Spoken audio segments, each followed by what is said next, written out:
So with the release of Shazam, we now have seven movies in the DC Extended Universe, or the Worlds of DC, or whatever it is that they're calling it these days. In the DC Cinematic Universe, we now have 7 films, and what I want to do here today is I want to go through and rank them from worst to best. This is all in my personal opinion. Make sure you leave your personal ranking of the 7 DCEU films in the comment section down below. It will be awesome to discuss that with you guys. And with all that out of the way, and with all that said, let's jump into the ranking. Coming in at number 7, we have Justice League. Justice League, I had the opportunity to watch again very, very recently, and that was my 4th viewing of Justice League. And it really dawned on me that I really think this movie is really poor. I think the film is just so average. It's so distinctly boring and so distinctly just nothing that it baffles me that the first ever film for the Justice League, like the first ever cinematic portrayal of the Justice League, is this dull. It's incredible how they've actually managed to achieve that. And obviously I know this movie did have a lot going on behind the scenes. Obviously we had Zack Snyder originally directing the film, who had to step away for personal reasons, and we had Joss Whedon stepping in to direct the film following his departure. But the film just feels so mishmashed, and you can feel exactly the cuts. You can literally see which shots were Snyder and which shots were Whedon, and it's so glaringly obvious. And again, the film has no kind of feel to it, unlike the Avengers, and I really don't want to compare, this film to the Avengers, but it's going to happen. But the thing is, with the Avengers, when the time we got to the Avengers, we had standalone films for pretty much all of the major Avengers in that film, so we had a personal connection, and we cared about all of those characters by the time we got to that film. By the time we got to Justice League, we had only had a film for Superman and Wonder Woman, and I guess if you want to include Batman, you can, in Batman vs Superman. But Aquaman, The Flash, and Cyborg, we had never met before outside of those quick little cameo scenes in BVS. So we really had no connection to these characters or this team, so when they all came together, it just felt like nothing. And if that's something that you can't achieve in your big Justice League team-up movie, you've done a failure just on its own. In at number 6, we have Suicide Squad. Now, Suicide Squad is probably, critically speaking, maybe the worst film in the DCEU. It is probably the weakest one, because the movie, it's really not that good. However, I do have to say personally, I do have a lot of enjoyment. I do personally find a lot to like in Suicide Squad. I think the cast is very, very likeable, and I actually quite enjoy a lot of the characters in the film, especially Will Smith as Deadshot, or Margot Robbie as Harley Quinn, or even Jai Courtney, who is an actor who I don't particularly like, but I really liked him in this movie as Captain Boomerang. I think that the movie does a really good job of showing off these characters. However, the film is just incredibly sloppy, and you can see it all over it. I mean, David Ayer only had 6 weeks to write the script for this, and it shows. You can really see how sloppy it is. You can really see how it's just written around by just every little thing. It's really obviously done. The villain is incredibly just non-descriptive. It just shows up and you're like, oh, yep, another CGI thing. And if you saw my review for Shazam, I really wanted to praise that movie for its 3rd act, because it really felt grounded and real, unlike all the other DCEU films, and this is one of the prime examples of that. It's just a big CGI monster, which is just, effects all over the place. It's just not fun to watch. And also, I feel like the movie just has really bad editing, because obviously this movie was mostly edited by a trailer house, which is crazy, and again, it's really obvious. And all the music cuts, characters get introduced multiple times, the script's all over the place. Like, the movie, it's just a mess. And like I say, although I personally actually find a lot of enjoyment in Suicide Squad, I would much rather watch Suicide Squad than a lot of the other DCEU films, to be honest. It's just really not that good, and I really can't put it higher than this position. Next up, we have Batman vs Superman, Dawn of Justice, and I am going to be talking about the Ultimate Edition here, which is the version that comes on the Blu-ray up there. Yeah, this movie is probably one of the biggest disappointments in cinematic history for me. I mean, the trailers for this movie were really good. I mean, even though that second trailer did show way too much, it was still a good trailer. And I was hyped out of my mind for this movie. I was so excited about it. I thought, this was like the true kicking off point for the DCEU. Yeah, we had Man of Steel, but that technically wasn't a part of the DCEU when that film originally released. So it was like, this is the first proper launching off point, and we're getting a Batman versus Superman movie. This is amazing. And the movie was just so boring. Like, the movie is not only disconnected and is completely all over the shop, but it's just not fun to watch. It's a really kind of sad and depressing movie. And that really reflects on Superman, because Superman is not supposed to be a dark and depressing character. He's supposed to be somebody who's light and hopeful and fun, and somebody who enjoys being a superhero. And that particular tone and that particular theme that they went for with this movie and putting Superman in that box really didn't work. However, it did really work for Batman. I have to say, I love Batman in this movie. All the Batman stuff in this I think is fantastic. Say what you want about the killing thing. Honestly, personally, to me, it doesn't bother me too much. But besides that, I think Ben Affleck is incredible in this film as both Bruce Wayne and Batman. I think his Bruce Wayne is actually the best Bruce Wayne we have. And I actually think his Batman is not far off either. I think they are both incredible portrayals of both Batman and Bruce Wayne. And I think all those really dark elements really feed in really well with him. And I think that all those elements and that tone is perfect for the Batman character. So I really enjoyed all those elements. We also got the introduction of Gal Gadot as Wonder Woman in this, who was fantastic, easily the standout, and led in perfectly to her film, which we'll get to later. And I really enjoyed a lot of elements in Batman vs Superman, but then there are just some things I really can't overlook. Like I say, the problems with Superman in this movie, the convoluted story, everything to do with Lex Luthor, including the casting of Jesse Eisenberg, which I never agreed with from day one. There's just a lot of problems with Batman vs Superman that make it an incredibly messy movie, and even with the 3-hour Ultimate Cut, which does eliminate some plot holes, it still can't get away from the fact that, yeah, this movie is a big mess, and it doesn't really come together the way that they originally planned it. And that's just sad, because like I said, I really was excited about this movie, and I think it's one of the most biggest disappointments probably ever in cinematic history. Coming in at number 4, we have Man of Steel. Now, Man of Steel is a bit of a back and forth movie for me.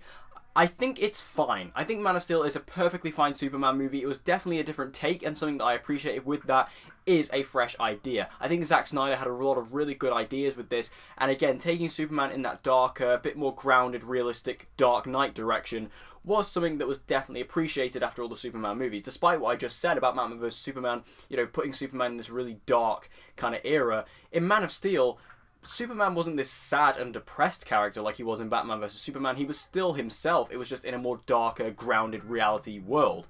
And Superman still felt like Superman to me in this movie, and that's where the difference lies there. But I think Superman, and I think Henry Cavill being cast as Superman, I actually think he's a great Superman. Like I say, I don't think he's been given the best material throughout his career in the DCEU, but regardless of all of that, I think he has the career and the talent to pull it off. I think we've seen that so far within the DCEU. The action is spectacular in this film, especially the ending in Metropolis. I mean, yes, it's very overblown, it is very CGI heavy, but you can't deny how spectacular that is to watch. And especially the end scene where he snaps Zod's neck and the reaction to that, I thought that was all great stuff. I just feel like the movie doesn't have that much oomph to it. And I think this is a problem that comes with a lot of Superman movies. I think this is also a big problem that comes with Superman Returns, is that the movie doesn't have enough energy to it. It doesn't have that feeling of, you know, this is a fun superhero movie. It doesn't really have that. And again, there are some characters that lend better to that. But for a character like Superman, you kind of want that superhero vibe. And I didn't quite get that with it. Again, I think Superman and Man of Steel, I think it's a fine movie. I enjoy it for what it is, but I don't feel it was the best it could have been. Coming in at number 3, we have Aquaman. Now, I picked the Blu-ray up today for that. That's the nice new steelbook I got. That came out today as of recording this video in the UK. Aquaman is a movie that I'm really not sure how I feel about it. Obviously, if you guys saw my review, which is one of my most popular reviews on the channel for all the wrong reasons, that review was pretty negative. I was pretty disappointed coming out of Aquaman. I was really excited about it. I was really happy that James Wan was directing it, and I was really happy to see that this movie was getting this really kind of fun, you know, different, wild vibe. But I kind of came out the movie really disappointed. However, one thing that you guys will not know is I actually went and saw the movie again a couple of weeks after I'd recorded my review, because I wanted to see if there was anything that I missed, because everyone was loving the movie except me, and I wanted to see why that was. And the second time I came out the movie, I actually had a lot of fun with it, and I really enjoyed it. I think all my problems still stand, but I was able to just get with the movie and enjoy it. So I kind of have a lot of mixed feelings on this film. I feel like the movie is not very well made, personally. I don't feel like the film has the strongest filmmaking elements. However, it is a lot of fun, and I can't really disagree with that. And for me personally, when I do these reviews, and with my goal on this channel, is I think about entertainment first and technicalities later. I feel like that, you know, with that in mind, this film is an incredibly entertaining cinematic experience. It's a bit long, I think. I think the movie is a bit too long for its own good, and the pacing does suffer in quite a lot of scenes. But the movie is still a massive cinematic adventure, and if that's what you're looking for, you will get that in Aquaman, and it is still a fun movie overall. Like I say, I think it has a lot of problems in its script and its characters, but outside of all that, if you're looking for a fun movie, Aquaman will deliver that, and out of all the DCEU films so far, it's definitely one of the most approachable. In at number 2, we have Wonder Woman. Now, Wonder Woman, I think, is a great film. I really like Wonder Woman a lot, especially those first 2 acts. And the second act, I think, is spectacular in this film.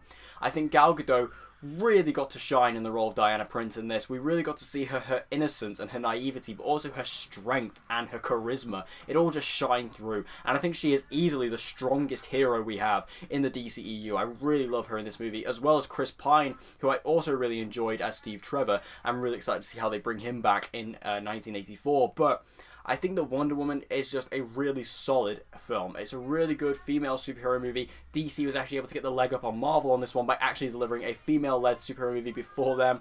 And I think it really did them a good amount of work, because when you get to see this movie actually come to fruition, we really get to see Themyscira, and we actually get to see how that world operates. It was really interesting for me as a comic book fan to actually see all this actually realized in live action. And then when we actually get to, when we actually get to go to the world and we get to see the war and we get to see that no man's land sequence, which is probably my favourite scene in the DCEU, is that no man's land sequence. It's just incredible, and you really get to see how an incredible character that Wonder Woman is, and she is just a force to be reckoned with. And while the third act, I think, does let this movie down quite significantly, I think the villain is not particularly strong. I feel like we were kind of underserved, that this is our cinematic version of Ares, and the third act basically turns into a big CGI fire and smoke mess, like a lot of these movies do. It's still not enough really to detract with how amazing those first 2 acts are, and even though you do leave the movie a little bit underwhelmed because of that third act, when you think back at how good the first 2 acts were and how good Gal Gadot is in this movie, I think you're going to come out suitably impressed overall. And in at number 1 is Shazam. Now, if you saw my review for Shazam, I did actually say in that video that it is my favourite film in the DCEU, so a bit of a slight spoiler there, but I do apologise for that. But it doesn't take away from the fact that I love Shazam. This movie is brilliant. I think it's so well made. It's so heartfelt. It's so funny. It's so cute. I love Shazam so much. Just the idea that, anybody could really be a superhero, and seeing that everybody has that power inside of them, it just has to be unleashed. And seeing that this movie was just a really grounded take on that, because although this movie is obviously in a fictionalized world, we do have superheroes, we do have superpowers, it's a really realistic take on what a kid would actually do if he somehow woke up and had these powers. Like, it's a really realistic take on that. The family introduction in this film, having all the family in there, like Darla and Freddy, was just a great choice, because you really got to see those characters and how they got to expand and grow, especially as the movie goes on, especially when you get to that third act. It's a great payoff. And the villain, I thought, was actually really interesting. I like Dr. Sivana. Again, not the strongest villain in the world. I wouldn't even necessarily say he's maybe the best villain in the DCEU, but he was still a lot different to what I was expecting, and I think that this movie is one of the only DCEU films that does not drop the ball in the third act. The third act was actually just a fight between Shazam and Dr. Sivana, and because of that, it works so well, and it pays off so much better than Wonder Woman, which I think if Wonder Woman would have stuck to that grounded force for the rest of the film, it would have been a fantastic movie when you look at the entire product. But in the end, because Shazam did stick to that, I think Shazam comes out a lot better, and that is why Shazam is my favourite film in the DCEU. So I want to thank you guys for watching this video and watching my ranking of the DCEU films. Make sure to let me know your ranking of the DCEU in the comment section down below. Which is your favourite? Which is your least favourite? Let's discuss all of that in the comments down below. And as always, guys, if you want to see more movie reviews and movie videos like this, be sure to subscribe and hit the notification bell so you don't miss an upload. And I hope to see you guys again next time.